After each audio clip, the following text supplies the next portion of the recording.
Radha Madhava Kunja Vihari Jaya Radha Madhava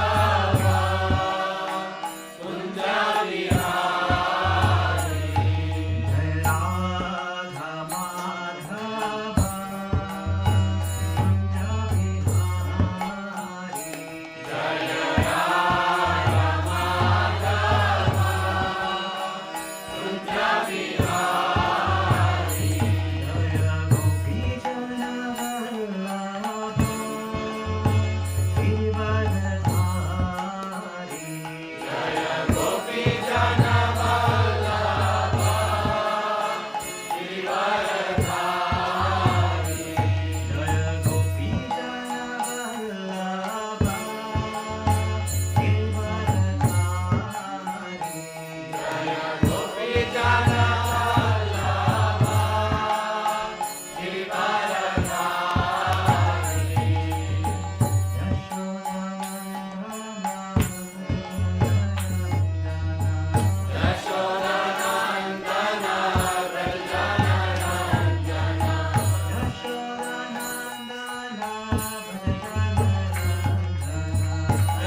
Divine Grace, A.C. Bhaktivedanta Swami Srila Prabhupada ki, Santaraj Srimad Bhagavad Gita ki, Ananda Koti Vaishnava Vrinda ki, Hridaya Go Premanande.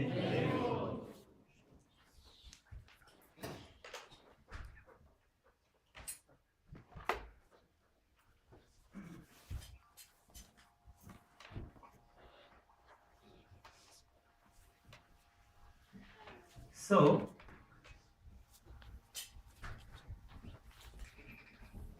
it's quite cold outside, but still so many of our devotees are wearing the traditional clothes, especially these dhotis, and they don't care. I don't care, right? Devotees saying, I don't care how cold it is. I'm going to wear my dhoti today. I'm going to ring in the new year in the dhoti. This is still adherence to the tradition. This is for pleasing Krishna, we'll do anything. That's the point. Right? So we will talk on this verse on Bhagavad Gita, chapter 2, text 41. It's a very, very famous verse. So you can repeat after me. Vyavasayatmika buddhi Ekeha kuru nandana Bahu shakha hyanantascha Buddhayo vyavasayina Buddhayo Vyavasayinam. Vyavasayatmika buddhi. Vyavasayatmika buddhi. Ekeha kuru nandana. Ekeha kuru nandana. Bahu shakha hyanantascha. Bahu shakha hyanantascha. Buddhayo vyavasayinam. Buddhayo Vyavasayinam. Please chant. Vyavasayatmika buddhir. Vyavasayatmika buddhir. Ekehe kuru nandana. Ekeha kuru nandana. Bahu sakhahi anantasya. Bahu shakha hyanantascha. Buddhayo vyavasayinam. Buddhayo Vyavasayinam. Vyavasayatmika buddhi. Vyavasayatmika buddhi. Ekeha kuru nandana. Ekeha kuru nandana. Bahu shakha hi anantascha. Bahu shakha hyanantascha. Buddhayo vyavasayinam. Buddhayo Vyavasayinam. Vyavasayatmika buddhi. Vyavasayatmika buddhi. Ekeha kuru nandana. Ekeha kuru nandana. Bahu shakha Bahu shakha hyanantascha. hinantascha. Buddhayo vyavasayinam. Buddhayo Vyavasayinam. Anyone else? Vyavasayatmika buddhi.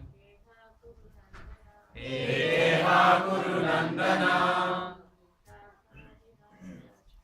Bahu shakha hyanantascha. Buddhayo Vyavasayinam. By translation and purport by His Divine Grace A.C. Bhaktivedanta Swami Srila Prabhupada. Srila Prabhupada ki Jai. Those who are on this path are resolute in purpose, and their aim is one. O beloved child of the Kurus, the intelligence of those who are irresolute is many-branched. Purport. A strong faith that by Krishna consciousness one will be elevated to the highest perfection of life is called Vyavasayatmika intelligence. The Chaitanya Charitamrita Madhya 2262 states, Shraddha Shabde Vishwasha Kohe Shuddrida Nishchay Krishna Bhakti Koile Sarva Karma Krita Hoy. Faith means unflinching trust in something sublime. When one is engaged in the duties of Krishna consciousness, he need not act in relationship to the material world, with obligations to family traditions, humanity, or nationality. Fruitive activities are the engagement of one's reactions from past good or bad deeds. When one is awake in Krishna consciousness, he need no longer endeavor for good results in his activities. When one is situated in Krishna consciousness, all activities are on the absolute plane, for they are no longer subject to dualities like good and bad. The highest perfection of Krishna consciousness is renunciation of the material conception of life. This state is automatically achieved by progressive Krishna consciousness. The resolute purpose of a person in Krishna consciousness is based on knowledge. Vasudeva sarvam iti sa mahatma sudurlabha. A person in Krishna consciousness is the rare good soul who knows perfectly that Vasudeva or Krishna is the root of all manifested causes. As by watering the root of a tree, one automatically distributes water to the leaves and branches, so by acting in Krishna consciousness, one can render the highest service to everyone, namely self, family, society, country, humanity, etc. If Krishna is satisfied by one's actions, then everyone will be satisfied. Om Ajnanatimirandasya Jnananjanashalakaya Chakshurumilitam Yena Tasmai Shri Gurave Namaha. I was born in the darkest ignorance, and my spiritual master opened my eyes with a torch of knowledge. I offer my respectful obeisances unto him. It's a picture of my spiritual master, along with his spiritual master. So let us look at the verse again. Those who are on this path are resolute in purpose, and their aim is one. O beloved child of the Kurus, the intelligence of those who are irresolute is many-branched. So the purport, Srila Prabhupada talks about faith, the definition of faith. What is faith? The faith. If we put our faith, means if we put our decision in Krishna, then all the whatever has to be done is already completely fulfilled. Right. We don't have to do any other endeavor. By Right, so- taking to Krishna consciousness.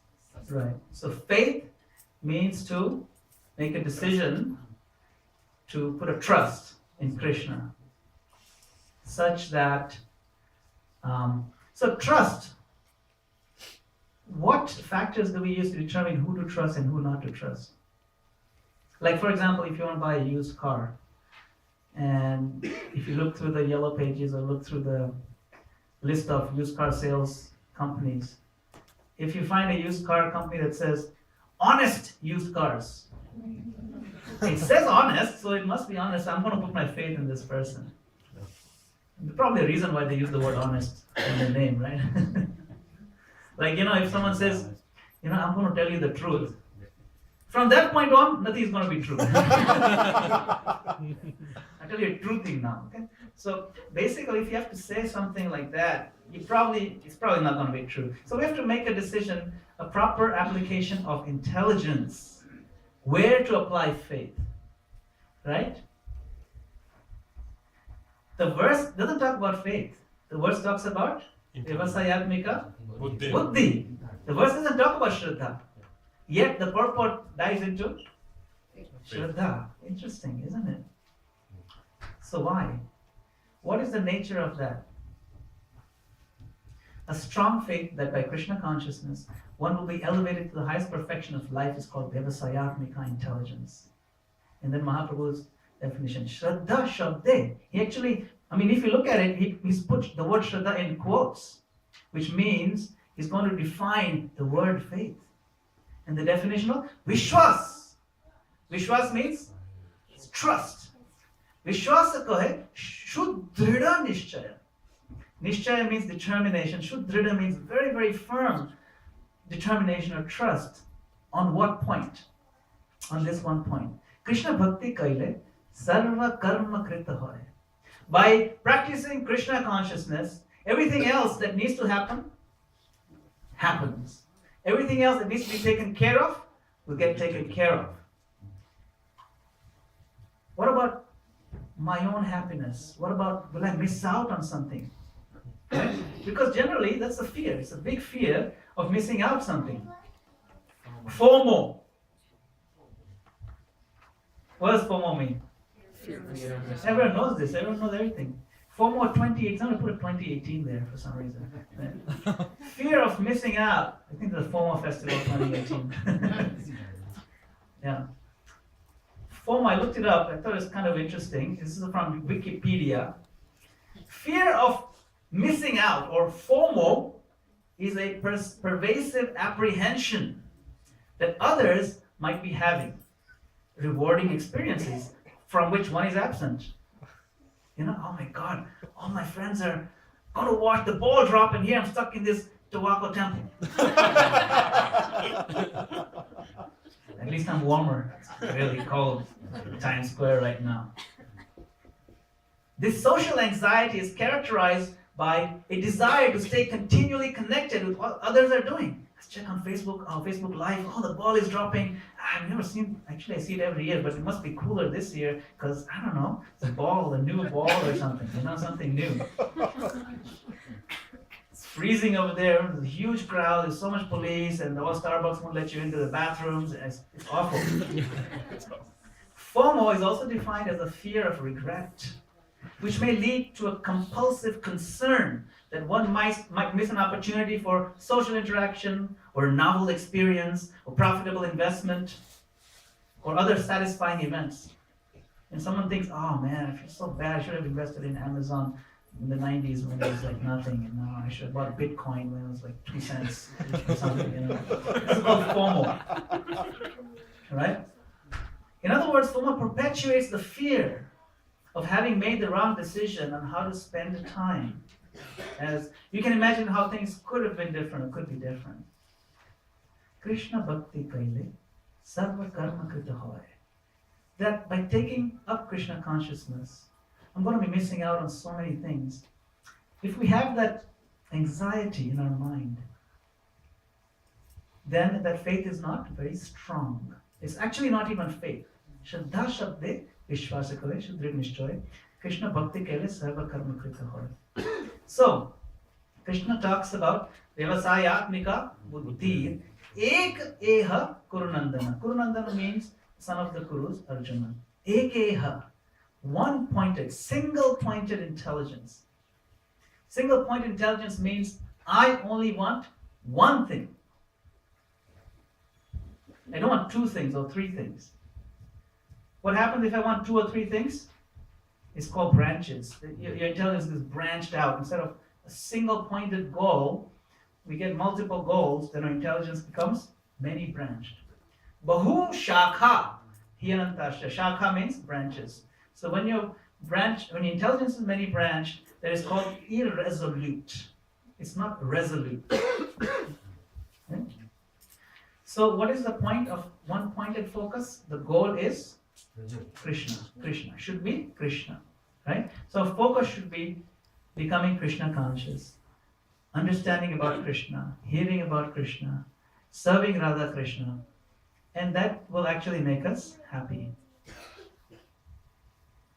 So strong faith that by Krishna consciousness one will be elevated to the highest perfection of life is called Vyasatmika intelligence. So keep calm and say no to FOMO. Alright? I just found this somewhere. It's like, apparently this FOMO is like a big deal. Everybody seems to be worried. And that's a fear. Fear of missing out. Fear is all kinds of fear, but this is like something new. And YOLO. What is that? They're like, if you have YOLO, there's no FOMO. You know, it's ridiculous. And if you have attitude, you only live once, let's just enjoy whatever you want to do, then there's no FOMO. You know, I think in 20 years, the English language is completely different. You know? It's awful. So we can be happy. Now you might think, if I do only one thing, then what about the 50 other things that I really need? Forget about one, I need them. I need so many things. But what happens, right? So when we take up Krishna consciousness, there's many side advantages that actually cover all our needs and wants. More than sufficiently. In fact, in the best possible way. So what happens when you take up Krishna consciousness? What does it promote? Universal brotherhood. Everybody wants to say there's peace on earth, we want peace in mind, peace between countries, we should all be brothers, universal brotherhood. It's not possible to have universal brotherhood without recognizing fatherhood of one person. Brothers means belonging to one father. So we recognize Krishna as the father. And so we promote universal brotherhood in a very genuine way. Then we see each other not based on the skin or caste or even species. We see everything as, every individual soul as eternal and equal in the eyes of the Lord. Because all children are equal in the eyes of the Father. And then we treat them with appropriate respect, and then there will be mutual love. Develop a positive outlook in life, right? You develop a healthy lifestyle. You don't have any bad habits that are destroying your body. Alcohol and tobacco and so many intoxicants are really bad for you. And then having unhealthy relationships and things that we do in Krishna consciousness, like waking up early, chanting Hare Krishna. All those things are very, very healthy, even from a physical point of view. And of course, our life is not drab. Our festivals are so colorful, right? We have so many of them. a dozen festivals throughout the year. Before you know it, one festival after another. Sometimes there's just too many even. But there's no shortage of fun and colorful interactivities and a variety of enjoyment in Krishna consciousness. The vibrant social life based on genuine respect. We want to help others improve their life. We want to cultivate our own internal saintly qualities. And there's a deep undercurrent, a sense of satisfaction that flows in our heart. That finally I'm doing something right because we are situated in our constitutional position. Our life becomes simpler, simple living, and high thinking. These are all points that make us very, very happy and covers all our needs from every angle. Therefore, Krishna consciousness, the system, actually makes us happy. So what happens when our confidence becomes greater? Our faith becomes stronger. Now this process, this is a very nice verse that I like from Srimad Bhagavatam. O King, one who accepts this process of devotional service to the Supreme Personality of Godhead will never blunder on his path in this world. Even while running with eyes closed, he will never trip or fall. What does that mean? Doesn't mean that now you have beads in your hand, so you close your eyes and run outside. No. The point here, running with eyes closed means that even if you don't fully understand Shastra, even if you don't fully understand all the Vedas, that's like eyes closed. I don't understand all Vedas, but if I just follow this simple process, the basic understanding of who I am, who is the Supreme Lord, and what I need to do every day, then you're on the right path under the guidance of a guru. Then you can run full speed, you'll never trip or fall. That's what it means. You'll never blunder because Krishna is in charge. And Guru, who represents Krishna, is giving us the guidance. So, the reason why I chose this verse, it has the word in it, resolute. And New Year's Day, everybody makes resolutions. It's like a big deal, right? We've been making resolutions. So let's make Krishna the focus of our life as a resolution. There's different ways of doing that. What are some of the resolutions that people do, right? Like, for example, you can read 2-3 hours a day. Yeah, it looks a little, I don't feel like reading, but he's forcing himself. He wants to look outside the window, but he's like, no, he's holding his hair. Let's see, how do you read this? Okay. But he's trying, and then, or you can do like, I'm going to chant 64 rounds now. That's the face you're going to make when you're doing the first round of the 64 rounds. Alright?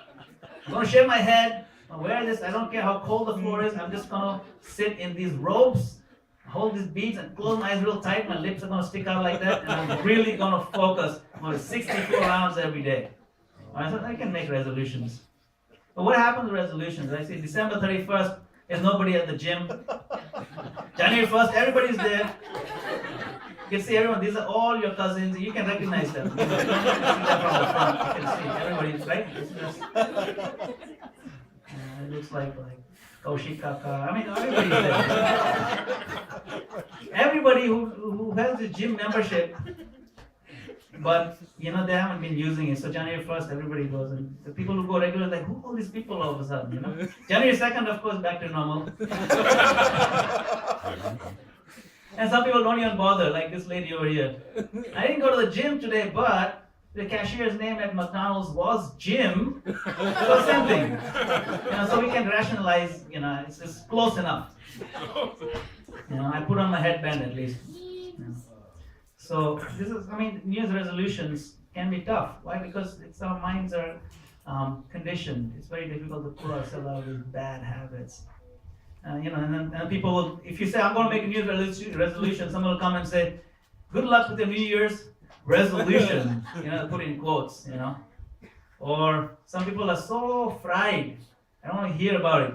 Say New Year's resolution one more time. I dare you, I'll kill you. I don't want to hear it. So everybody kind of frustrated, right? The whole New Year's resolution process is ridiculous. Alright? So why make a resolution? You see, sometimes we have this ideal, or this is the perfect way I should be. And then we go for that, straight away for that, our idea of what is perfection. And then there's the other end of extreme, don't do anything, do nothing. But better than any of these is something. Why? Because to do something positive is way, way better than doing nothing. Right? And then the difference between something and the extreme perfection is actually barely noticeable in comparison. You see what I'm saying, right? It's better to do something tangible that is reasonable, but it may not be perfect. There's a famous saying that don't let perfect be the enemy of good. Sometimes we decide I'm going to be perfect right now, and then we paralyze ourselves, we can't even do good. It's better to do good in a reasonable way, something that we can manage, something that will be not just for lip service, but something that will be tangibly contribute to our growth. It could be anything. We're all smart enough to figure that out. Or we can discuss with those who are progressive to try to figure out what is that spot which is good, may not be necessarily perfect, but it will ensure that 2018 will be substantially better than 2017. Right? Because there's always room for growth. Idealism is a double-edged sword. You generally want the very best thing, and when almost inevitably one falls short, one can be tempted to hide his failure by putting on a show of advancement. This is called hypocrisy. Even Krishna talks about this. Mithyachara sauchyate. That if you are trying to put on a show of something that you are more than you actually are, and that is called hypocrisy. The famous saying by this French philosopher, hypocrisy is the homage vice pays to virtue. See? If you understand what that means, but I didn't understand. I read it like 5 times. Hypocrisy is the homage vice pays to virtue. You see? Okay, I'm going to pretend to be, vice is bad and virtue is good, and vice is going to pretend to be virtue, and I'll pay you the homage called hypocrisy. Right? So what does Srila Prabhupada say about this? Right? Srila Prabhupada has given us many, many times instructions on what to do, what not to do, how much to do, etc. So this is from Nectar of Devotion, chapter 7. I found this very interesting. Because sometimes someone might say, Prabhupada said this, so this is like the ideal, this standard. He never compromised on anything. And he never did. But he gave us some practical advice in his books, Nectar of Devotion, very standard textbook of how to practice Krishna consciousness. In the Naradiya Purana, it is directed. One should not accept more than necessary if he is serious about discharging devotional service. The purport of this is that one should not neglect following the principles of devotional service, nor should one accept the rulings of devotional service which are more than what he can easily perform. Interesting.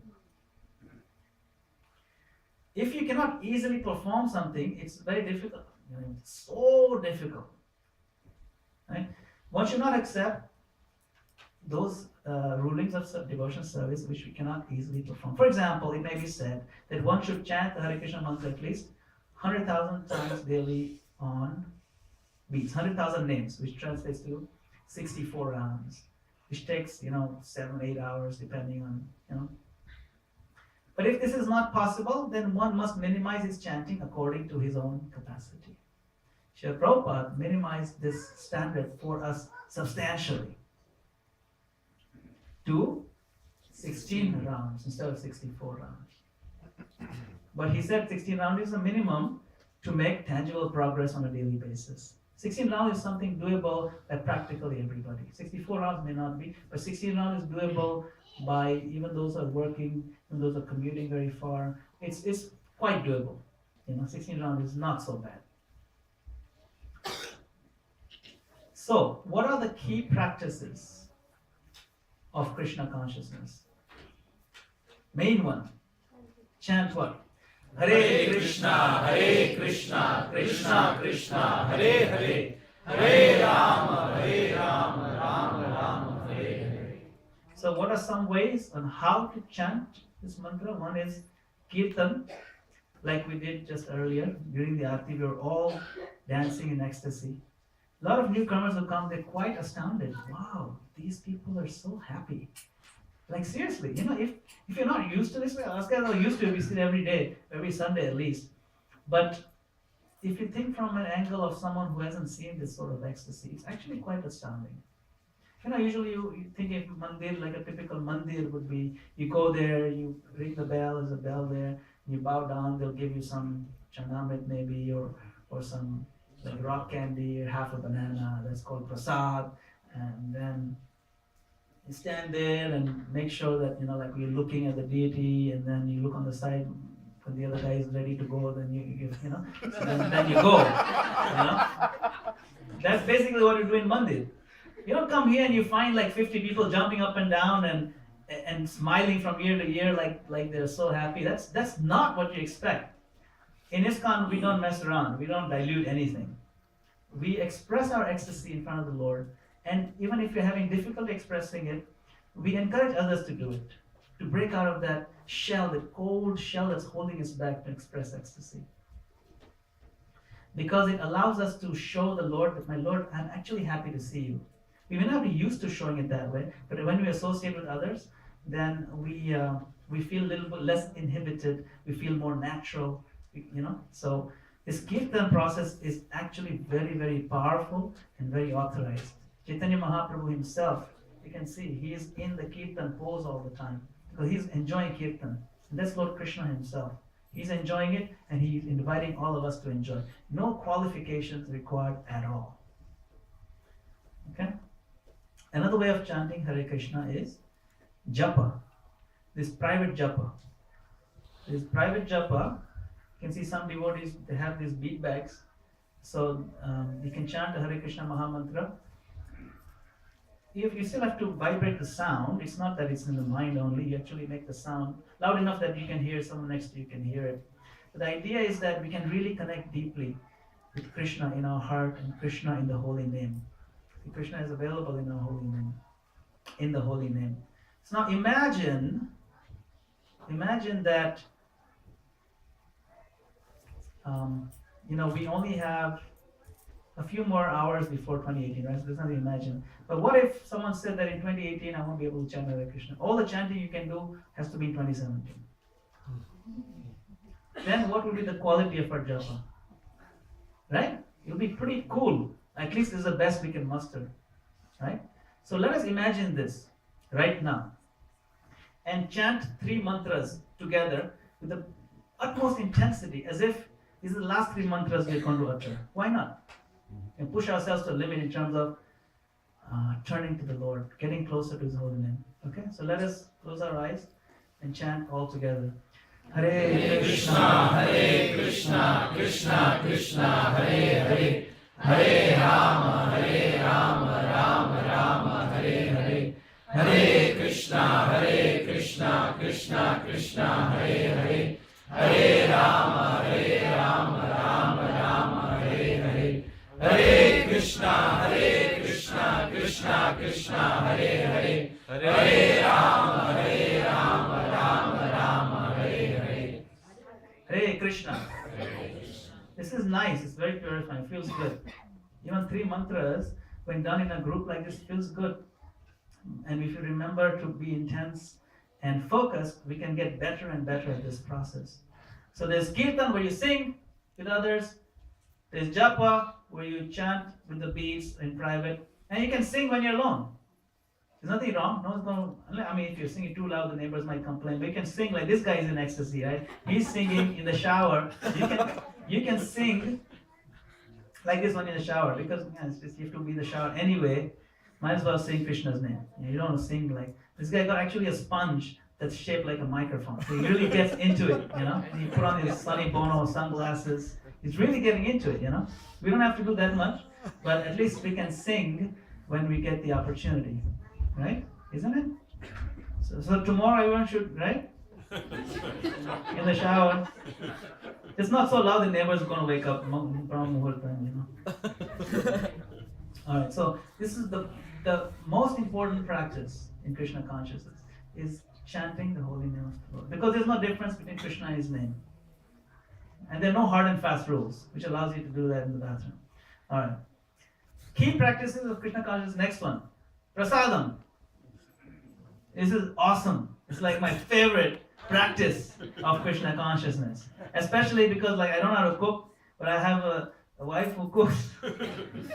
She cooks awesome. So we offer it like this, whatever we make, right? Whatever you are going to eat, we should offer it to Krishna. And we should only offer to Krishna what is offerable to Krishna. So offerable foods are sattvic foods. They have to be vegetarian, they have to be fresh, they have to be free from like certain smelly vegetables we don't offer, like onions and garlic, because they're like the mode of ignorance. But other than that, it's pretty much most vegetables are good. You want to cook them fresh, grains, nuts, fruits, milk products are also good. Just make sure they're made with all like vegetarian ingredients. You can offer juices. And if you don't have like little deities at home or something, it doesn't matter. You can take pictures like these. Take a picture of Srila Prabhupada, take pictures of Radha Krishna, Gaur Nitai. And you can just offer to the picture whatever we eat. We should eat prasadam. We should eat only prasadam. We should not eat anything else, because other foods will affect our consciousness. We don't know how it will affect it. It could be negative. So eat only prasadam. Alright? And then hearing and reading. Srimad Bhagavatam. Srimad Bhagavatam and other books by Srila Prabhupada, they'll focus our intelligence and make us, our faith stronger and stronger. Right? We should not be lazy about applying our intelligence in understanding Siddhanta. There's a verse in Chaitanya Charitamrita, Siddhanta kutte bolye na kare alash. Right? You should not be lazy. Alas means laziness. Don't be lazy in this process. If you cannot read, you can always hear. We have this website, ISKCON Desire Tree. You can hear so many classes. There are also audio books available, audio recordings of the Srimad Bhagavatam. Not classes, just audio recording. You can just find them online. They're available. So hearing and reading, we should do at least a little bit every day. It really, really helps us a lot. It will sometimes help us through specific problems also in our life. I've had it at least 4 or 5 times in my life where I really don't know what to do. It's so difficult, some major problem, and I randomly open some canto in the Bhagavatam, and that particular purport or that story or that example is telling me exactly what I should do and what I shouldn't do, how to look at that specific problem. You'll be amazed at how the Lord reciprocates through these books, because Krishna is the Bhagavatam. Krishna is not different from Srimad Bhagavatam. So try to get a set of Srimad Bhagavatam. If you don't have it, it's also available online. You can read online. You can get it in ebook format and read on your iPad and so on. Another one, visit the temple regularly. The temple right here, this temple, we're open 7 days a week at 4:30 in the morning. No matter how cold it is, it's going to be open. And you'll come here and you'll be surprised to find there's an aarti going on at 4:30 in the morning every single day. All right? And it goes on till evening. We have the evening program, 7 o'clock, aarti and so on. And middle of the day too. So visit the temple regularly. If you want to chant japa, if you don't live too far, if you're on the way, you can just stop by and stand in front of the deities and chant japa. It's a really nice place to be. Okay, so today I came across this very nice list by His Holiness Sachinandan Swami. He wrote this for like a serve as a New Year's resolution list for 2018. It's really nice, very practical things. He said, see if we can apply some of these.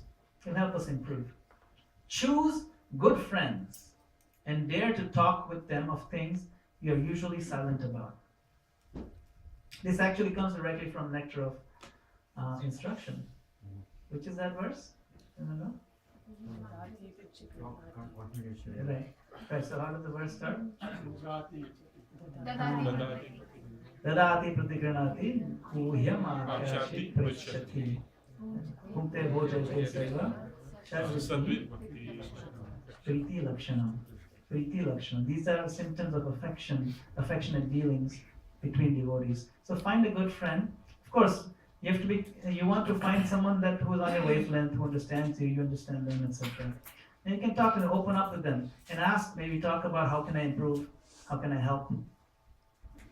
Know that giving service, compassion, and time for your ultimate goals, the real treasure of life, are given to you.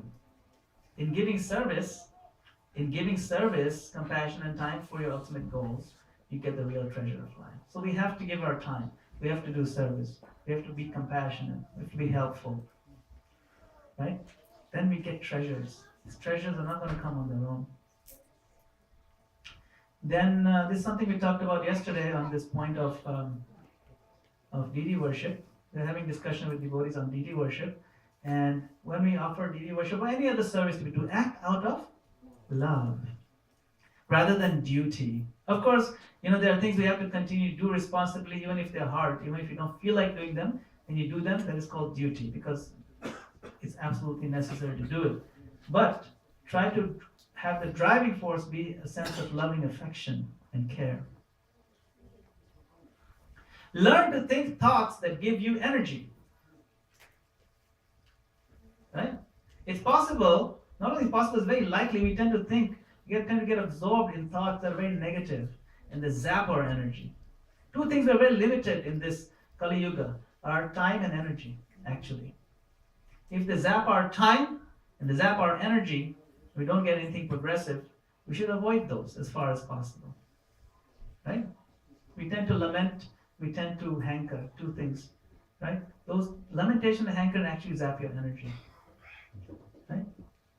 Brahma Bhuta Prasanatma Na Shochati Na Kankshati. So to be on the platform of spiritual existence, one should be free from lamentation and hankering. And worry. We worry for things. Worry doesn't really help anything. So learn to think thoughts that give you energy. What are thoughts that give us energy? Thoughts of hope. Thoughts of other progressive devotees. Thoughts of progressive ideas. Thoughts of practical solutions. Thoughts of how we can intensify our Krishna consciousness. Good thoughts for other people. Wishing other people well. These thoughts actually give us energy. Read the Srimad Bhagavatam every day. Even if it's 1 page or 2 pages, doesn't matter. Or hear it. This one I like. Remember every day that you are a citizen of the spiritual world, spending a little time in the guest house of planet Earth. It's nice. Because that's who we actually are. Right? The magazine of our movement is called Back to Godhead. Why back? That's where we belong. That's our home. To go back to Godhead. We don't belong here. Back home, back to Godhead. That's right. We're going back home. We're just temporarily over here. Right? If you go to a hotel room, if you're going to be in a hotel for say 3 days, how much time are you going to spend? Are you going to change the curtains and do new wallpaper? No, right? It's ridiculous. You're only there for 3 days. I don't like the color of this wallpaper. I'm going to spend 6 hours going to Home Depot to change the wallpaper. That's what we do. If you go in Taiki. So that's what we try to do in this ridiculous short span of human life. We're going to change the wallpaper in our lives when it is not worth the time or effort to do it. By wallpaper, I mean, temporary things we put way too much energy, way too much time. That time and energy could have spent to take the next step in Krishna consciousness, whatever that next step may be. Let go of your fear. Right? What is the fear we talked about? FOMO. Surrender. Do this by conscientiously choosing small acts. You write small acts because they're very easily doable. Small acts which you do only for the pleasure of the Lord. Right? You do something with our body and our mind, specifically only for the pleasure of the Lord. That is called bhakti. Right?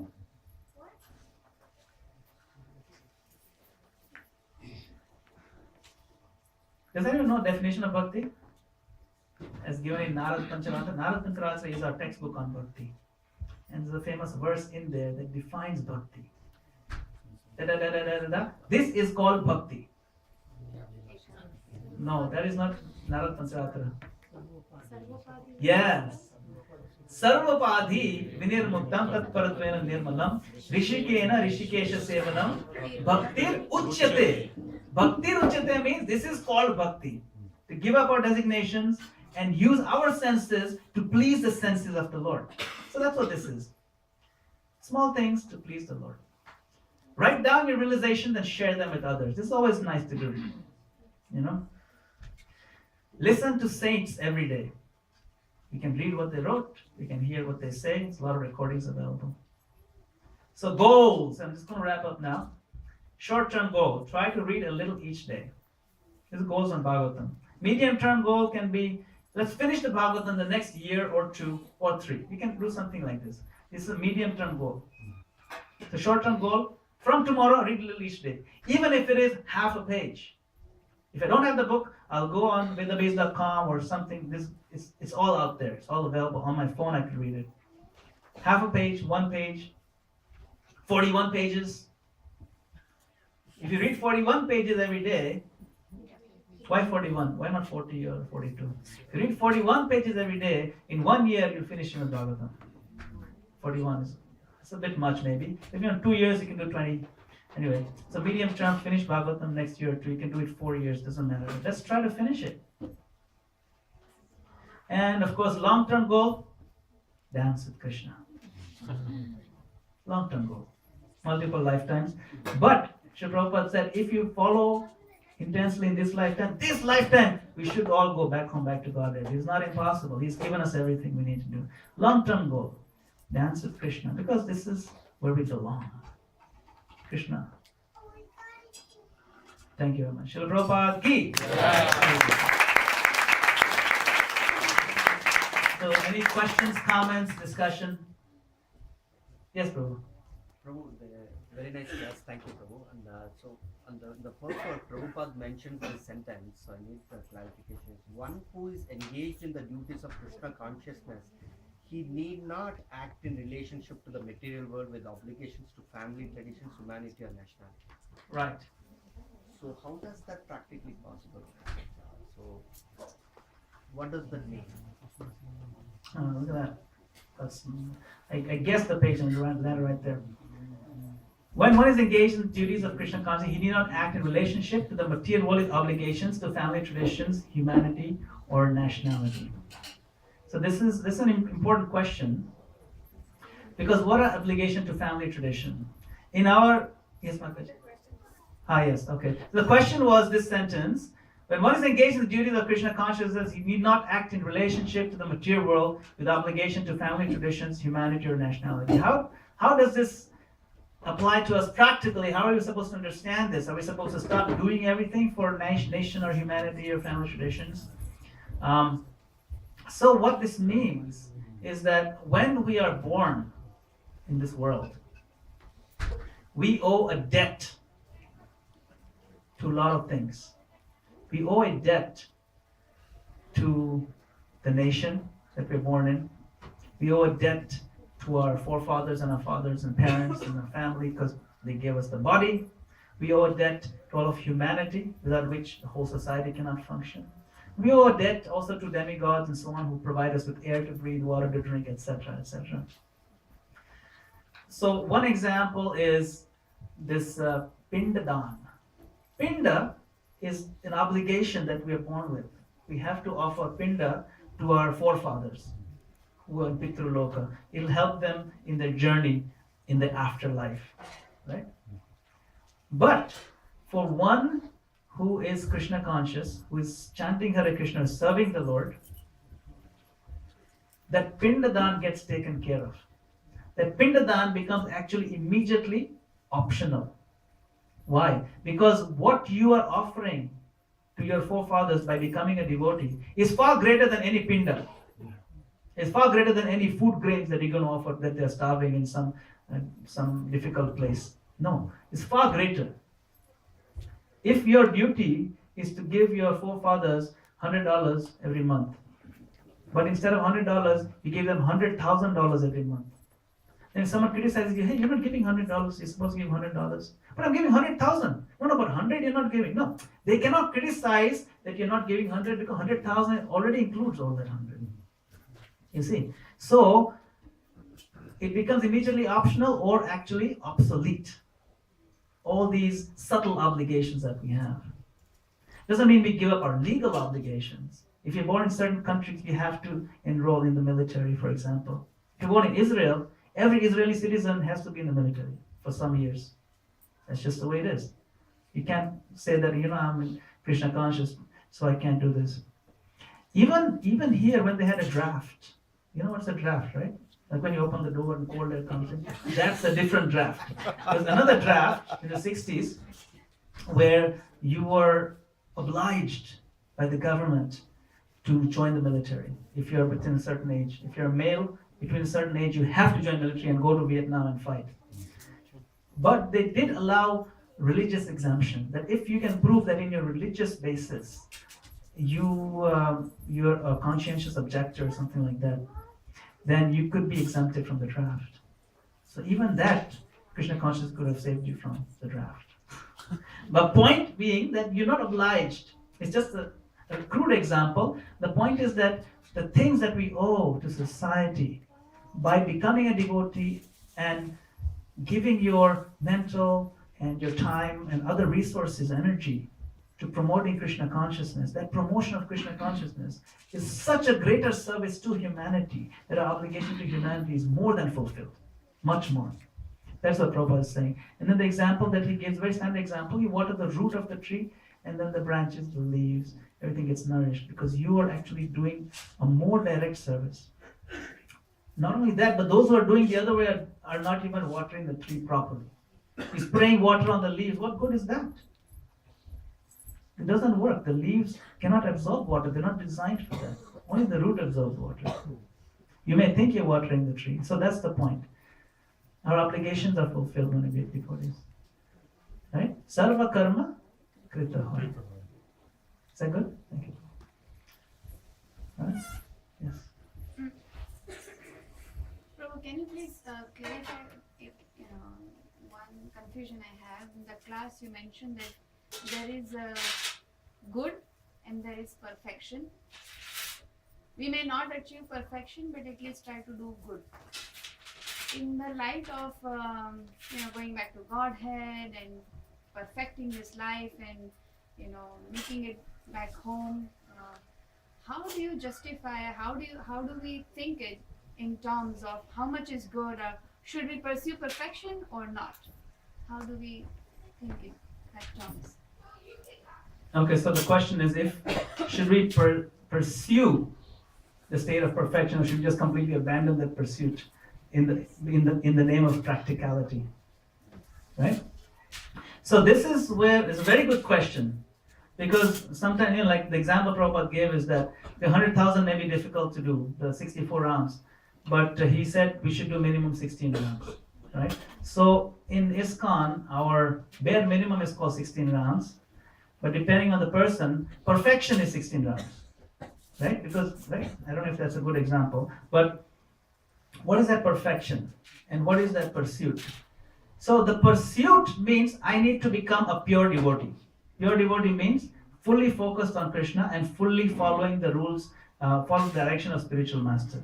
Spiritual master, who is the representative of Balaram, becomes the conduit to Krishna. Therefore, what makes it very easy for us and not do guesswork is follow the spiritual master. The spiritual master understands your level. The expert spiritual master, representative Krishna, will understand your level. The perfection is the goal. Spiritual master ensures you reach the goal. The goal is what? Developing love of Godhead. That is perfection. There is no other perfection. That is Siddhi. Now, if that is the goal, and the spiritual master is telling you do this, we just have to follow those steps and reach the perfection. Right? So I don't know if that answers the question, but the example I was going to give is we could use the other end of the spectrum to justify our laziness. Prabhupada said, do how much you can. Oh, this is awesome.